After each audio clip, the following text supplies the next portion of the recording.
स्कंद पुराण कहती है जिस व्यक्ति पर कर्जा बहुत ज्यादा मात्रा में हो जाता है और कर्जा चूकता नहीं है, आप बहुत प्रयास कर लिए, करोड़ों रुपए का कर्जा हो गया, यहां से लिया वहां दिया, वहां से उठाया वहां दिया, वहां से उठाया वहां दिया, तो निवेदन है कभी मौका लगे कर्जा मुक्ति के लिए सारे वृक्षों में अगर कोई श्रेष्ठ वृक्ष माना गया है तो वो बट का वृक्ष माना गया महाराज। इसलिए प्रशासनिक कार्य के लिए, मानसिक टेंशन में, परेशानियों में बटकेश्वर महादेव का स्मरण किया जाता है।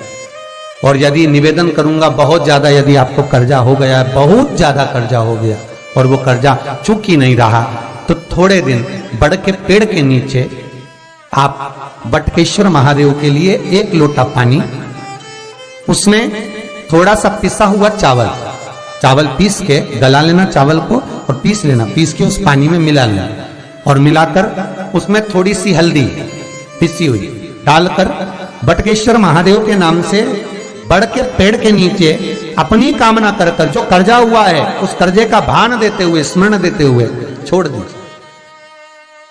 महाराज 2 या 3 सोमवार एक ही जगह पर करना, 3 सोमवार बाद वहीं से बड़ के पेड़ की थोड़ी सी जड़ उठा लाना और उस जड़ को एक कोई धागे में बांधकर या तो अपनी गले में डाल लो या अपनी जेब में पटक लो, उसको थोड़े दिन पटक कर रखना, लगभग 2 से 3 महीना पटक कर रखो।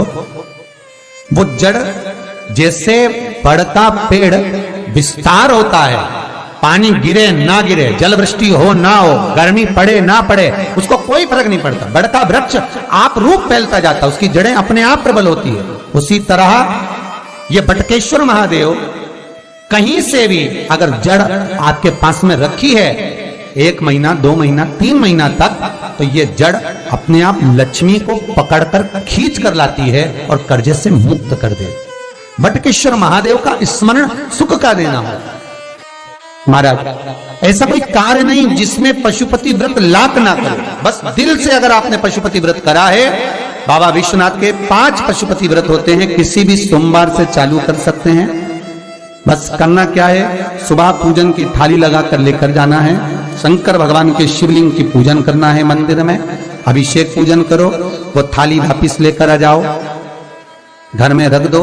उसी थाली में शाम के समय प्रदोष काल में सूर्य डूब रहा हो, उसके कुछ ही समय के बाद आप आनंद में 6 दिए घर से लेकर जाओ, थोड़ा सा मीठा बनाकर लेकर जाओ और 5 दिए शंकर जी के मंदिर में लगाओ। पूजन करने के बाद में मीठे के 3 हिस्से कर दो, 2 हिस्से बाबा के मंदिर में अलग अलग रखिए, एक ही प्लेट में 2 हिस्से नहीं रखना, दोनों हिस्सों को अलग अलग कटोरी में, अलग अलग दोने में, अलग अलग प्लेट में बाबा को रख दो और एक हिस्सा एक दिया लेकर आ जाइए।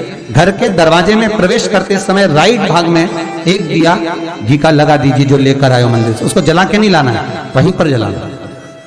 दरवाजे के पास आराम से बैठो, दिया जलाओ और प्रसाद लेकर अपनी कामना कर कर घर के अंदर सीधा पांव रखकर अंदर चले जाओ। सवेरे फरियाल करो, शाम को भोजन करो। जब भोजन करो उस समय पर जो मीठे का आपने भोग लगाया था भोलेनाथ जी को, जिसका एक हिस्सा लेकर आए हो, सबसे पहले भोजन में वो हिस्सा खा। प्रसाद का जो हिस्सा लेकर आए हो उसमें से किसी को वो हिस्से में से प्रसाद नहीं देना, चाहे घर में बच्चे हो चाहे बड़े हो। आपको ज्यादा प्रसाद ले जाना तो अलग से ले जाओ, पर उस हिस्से में से किसी को प्रसाद ना दो।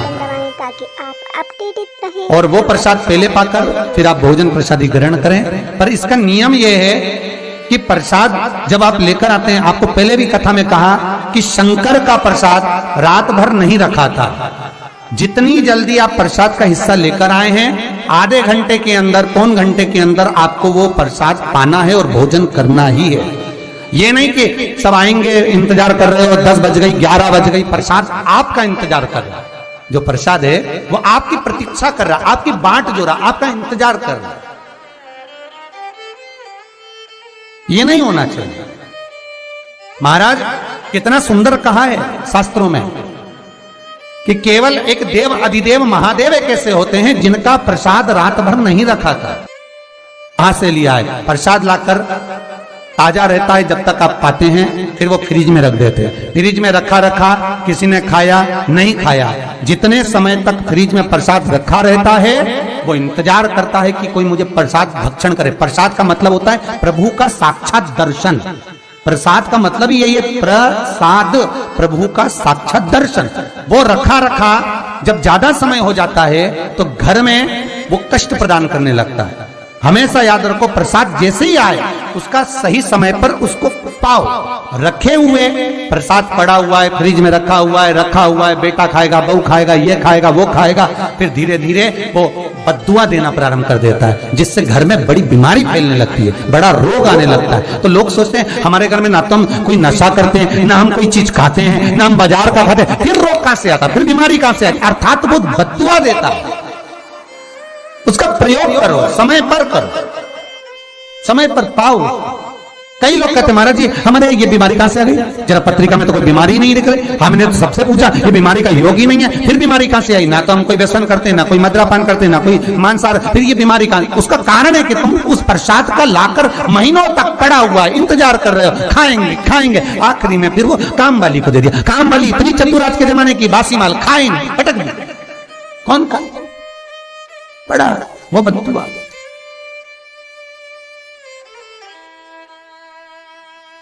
जितना आपको पाना है, जितना आपको लेना है, उतना प्रयोग करो। ज्यादा रखकर बहुत दिनों तक पड़ा है, खोर रखी है, मोहन थाल रखा है, लड्डू रखा है, पेड़ा रखा है, कुछ सामान रखा, नहीं नहीं भाई, जितना बने उतना लाओ, नहीं तो किसी को तुरंत बांट दो, समापन करो। पर अपने यहां पर बहुत दिन तक रखकर उसका बाबा स्वयं, मेरा श्री जी बाबा, मेरे तिरुपति बाबा, मेरा गोवर्धन नाथ, मेरा भोलेनाथ, उस प्रसाद के रूप में तुम्हारे घर में कितने दिन इंतजार करे कि मैं तेरे भीतर प्रवेश करूं, पर तू कराए नहीं, पड़ा है, रखा रहने दो, मन नहीं करता। शक्तियों जैसा कर्म मत करो जिससे हमें कष्ट मिले। कई लोग कहते हैं हमने पशुपति व्रत करा, हमारा बहुत काम हुआ। कई लोग कहते हैं हमने करा पर हमको अभी तक का, उसका कारण है कि तुम बहुत देर तक प्रसाद को इंतजार करा रहे हो। तो बाबा भी आपको इंतजार करा रहा है, मेरा विश्वनाथ भी इंतजार कर रहा है।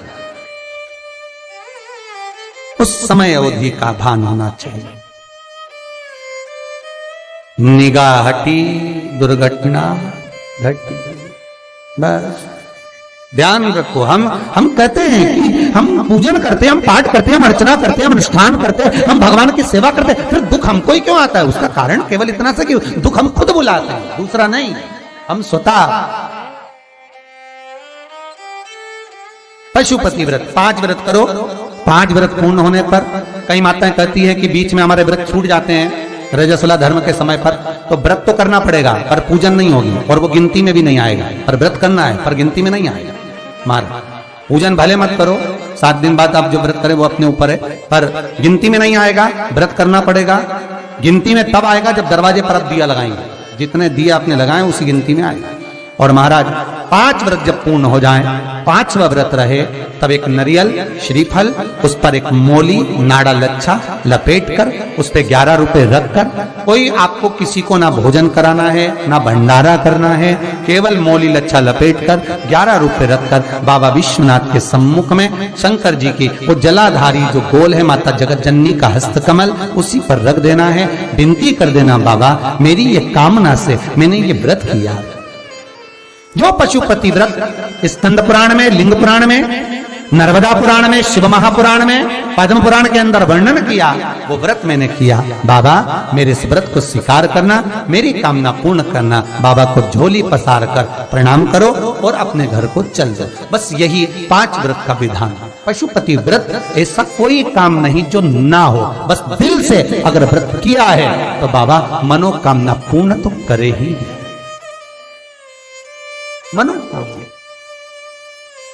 आप हमारे घर के, चाहे घर की धर्मपत्नी हो चाहे भांजे हो, कोई प्रॉब्लम होती है उनसे कह देते पशुपति व्रत कर लो, हो जाए। बस पशुपति व्रत में आपका भाव शुद्ध होना चाहिए। निर्मल चित्त निर्मल मन सो मोहि पावा, मोहि छल छिद्र कपट ना भावा। निर्मलता के भाव में भगवान मिल सकता। और फिर निवेदन करूंगा, 1 लोटा पानी चढ़ाओ ना चढ़ाओ, पर बाबा से दिल से आप मिलो तो एक बार, दिल से उससे कहो तो। शिव शंकर का पशुपति व्रत केवल संसारिक मनुष्य ही नहीं करता, ये पशुपति व्रत देवता भी करते, देवता।